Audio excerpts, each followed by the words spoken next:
हैं कि कल ईडी का एक न्यूज़ आया था, उनके तरफ से एक स्टेटमेंट आया था कि पॉपुलर फ्रंट ऑफ इंडिया से रिलेटेड 23 बैंक अकाउंट्स को प्रोविजनली अटैच किया गया है।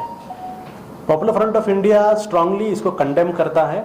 ये एक अनडेमोक्रेटिक मूव है और क्लियर मिसयूज ऑफ पावर है। Popular Front of India genuinely मानता है कि ये गवर्नमेंट जो है इस तरीके का एक हथकंडा, इस तरीके का एक स्ट्रैटेजी सिर्फ और सिर्फ लोगों को, खासकर ऑपोजिशंस को, एनजीओ को, एक्टिविस्ट को, ऑपोजिशन पॉलिटिकल पार्टीज को, इन सबको सप्रेस करने के लिए, इनके वॉइस सप्रेस करने के लिए गवर्नमेंट ईडी को एक टूल के जैसा यूज कर रहा है। नॉट जस्ट ईडी की तरह जितने भी सेंट्रल एजेंसीज हैं, सारे सेंट्रल एजेंसीज को भी जो है इस तरीके से गवर्नमेंट इस्तेमाल कर रही है। और पॉपुलर फ्रंट फर्स्ट ऑर्गेनाइजेशन नहीं है, हमारे से पहले भी बहुत लोगों के साथ ऐसा हुआ है, आगे भी होगा। इसमें थोड़े फैक्ट्स आपके सामने मैं रखना चाहता हूं। जैसा आप जानते हैं कि इन्होंने एक नंबर दिया है, फिगर्स दिया है कि पॉपुलर फ्रंट ऑफ इंडिया के बैंक अकाउंट में इतना एक पैसे डिपॉजिट हुए हैं। ऑलमोस्ट अराउंड 60 करोड़ का उन्होंने मेंशन किया है। लेकिन कन्वीनियंटली आप देखते हैं कि over the period of 13 years है, वो एक साल का नहीं है, over the period of 13 years है। पॉपुलर फ्रंट ऑफ इंडिया एक नेशनल लेवल ऑर्गेनाइजेशन है, it's a national wide organization working in almost 18 states across the country. इतने बड़े ऑर्गेनाइजेशन के लिए जो अमाउंट उन्होंने मेंशन किया है दैट इज नॉर्मल, लेकिन उसमें फिगर्स को सेंसेशनलाइज करने की कोशिश की गई है। उसमें और एक इंपॉर्टेंट पॉइंट भी जो उन्होंने कन्वीनियंटली इसके अंदर मिस कर दिया है कि ये जो डिपॉजिट्स थे, ये डिपॉजिट्स में एक बहुत बड़ा चंक जो है पॉपुलर फ्रंट ऑफ इंडिया के जो कैलामिटी रिलीफ एंड रिहैबिलिटेशन के लिए popular Front of India collection drive करता है। For example Assam flood, Kerala flood, Tamil Nadu flood, Kashmir flood, Muzaffarnagar rights, ऐसे बहुत सारे जगह में जब ऐसे कोई एक कंट्री में मैन मेड या नेशनल कैलामिटीज आती हैं, popular Front of India carries out collection drive. और उस चीज को भी इन्होंने क्या कर दिया है कि एक इस अमाउंट के साथ ऐड कर दिया है और बड़ा एक नंबर सेंसेशनलाइज करने की कोशिश कर दी गई है। एक बड़ी चीज यहाँ पर शॉकिंग बात यह है, क्या ये जो नंबर ईडी ने आप लोगों के सामने रखा, मीडिया के सामने रखा, इसमें कौन सा बड़ा इन्वेस्टिगेशन है? These numbers are open numbers that Popular Front yearly submits to the Income Tax Department. हर साल इनकम टैक्स डिपार्टमेंट में हर एक पैनी को हम लोग अकाउंट करते हैं, हम लोग इनकम टैक्स डिपार्टमेंट में जाके फाइल करते हैं अपना रिटर्न्स।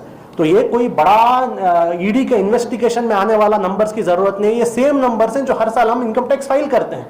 तो फिर भी आप देखिए इसको ऐसा बनाया जा रहा है ईडी की तरफ से कि किसी को पता नहीं था और ईडी ने आकर जो है एक बड़ा सेंसेशन लोगों के सामने रख दिया। हालांकि इनकम टैक्स के पास ये चीज Popular Front legally every year file कर रहा था। उसके साथ एक very important point we want to bring to your notice is, if you all remember, in 2020 there was reports given to the media by unknown sources in ED that Popular Front of India got 120 crores.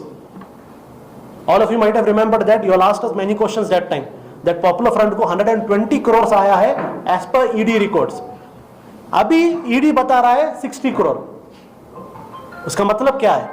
The same people who said 120 crores are now saying 60 crore.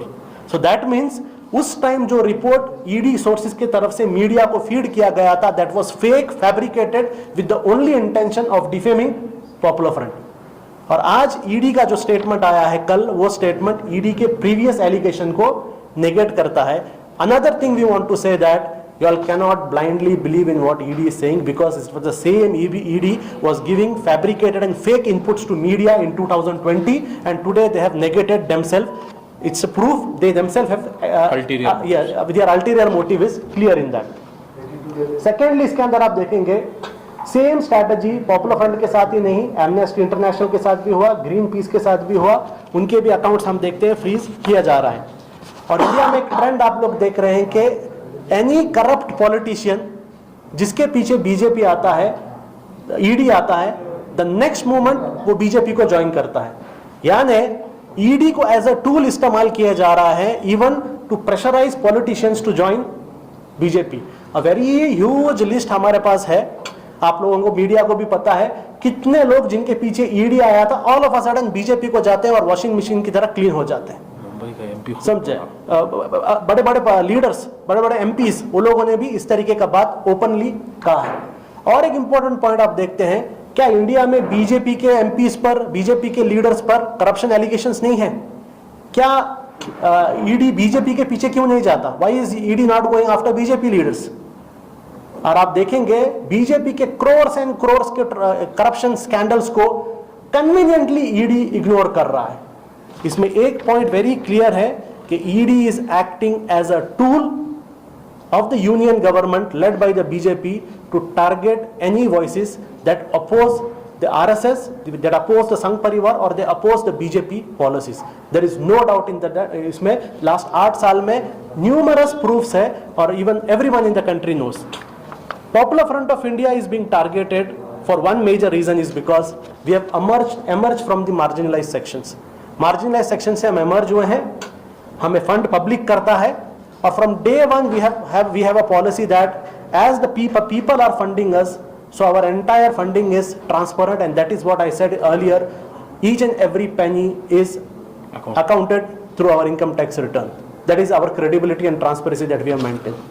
Popular Front को target करने का एक major reason इसके अंदर हमारा uncompromising stand है towards RSS, towards the fascist, towards the union governments anti people policies because of the BJP influence.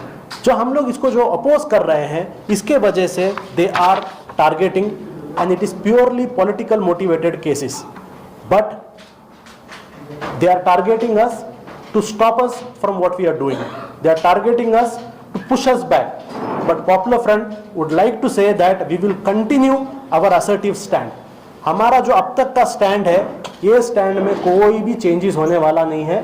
You will see no changes in our assertive stand. We will continue our assertive stand and we will continue our opposition to the evil designs of the RSS. If they think that using such agencies, our opposition, our confrontation to them, to their policies will stop, they are mistaken. It will continue and will continue. Number two, if they think Popular Front will be intimidated, अगर वो लोग सोच रहे हैं कि Popular Front डर जाएगा ऐसे चीज़ों के अंदर, तो वो भी हम मैसेज देना चाहते हैं कि इस तरीके के हटकंडे से आप हमें डरा नहीं सकते, क्योंकि this is all already predicted. ऐसा हमारे पर होने वाला है. ये कोई बड़ा एक सस्पेंस की बात नहीं है, सरप्राइज नहीं है. हर कोई जानता है कि ऐसा होने ही वाला था. Everyone was just waiting for the time. Even we were anticipating. We knew that there is a strong political decision against Popular Front pending, and we are seeing this decision is part of that. So Popular Front will not be intimidated. हम लोग डरने वाले नहीं है ऐसे step से, and we will explore all the legal and democratic options to overcome this hindrance. India still is a democracy.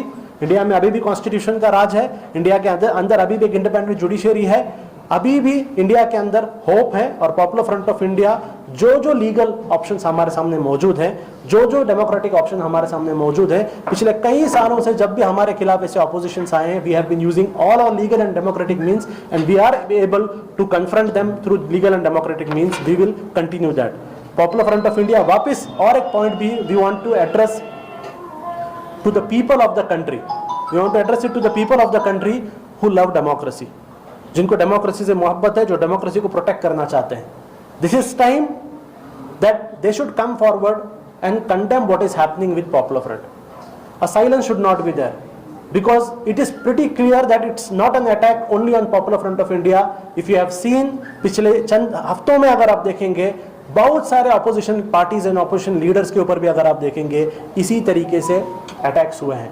तो जितना वोकल दूसरे पार्टीज या दूसरे इंडिविजुअल पर अटैक होने के वक्त जो भी डेमोक्रेटिक फोर्सेस वोकल थे, पॉपुलर फ्रंट पर अटैक होने के वक्त भी हमारा उनसे रिक्वेस्ट है, हम उनसे अर्ज करते हैं कि आपको पॉपुलर फ्रंट के खिलाफ भी जो ये एक अनडेमोक्रेटिक मूव हो रहा है, इसके खिलाफ आपको बात करना है. और बीजेपी गवर्नमेंट जो यूनियन गवर्नमेंट जो एक मिसयूज ऑफ पावर कर रही है अनपैरेलल इन इंडियन हिस्ट्री, ये मिसयूज ऑफ पावर के खिलाफ भी बोलना जरूरी है. So I would like to end again saying that this is something that is nothing shocking. It's completely a fake fabricated attempt by agency that is used as a tool of the government. ये कोई भी एक बड़ा step जिस तरीके से बताया जा रहा है, एक अनएक्सपेक्टेड स्टेप नहीं था. हर कोई जानता था, सबके साथ हो रहा है. पॉपुलर फ्रंट के साथ भी ऐसा ही एक पॉलिटिकल मूव होने वाला है और उन्होंने पॉलिटिकल मूव किया थ्रू एक एजेंसी जो प्योरली टेंटेड एजेंसी है जो गवर्नमेंट के एक टूल की तरह, एक हथियार की तरह काम कर रही है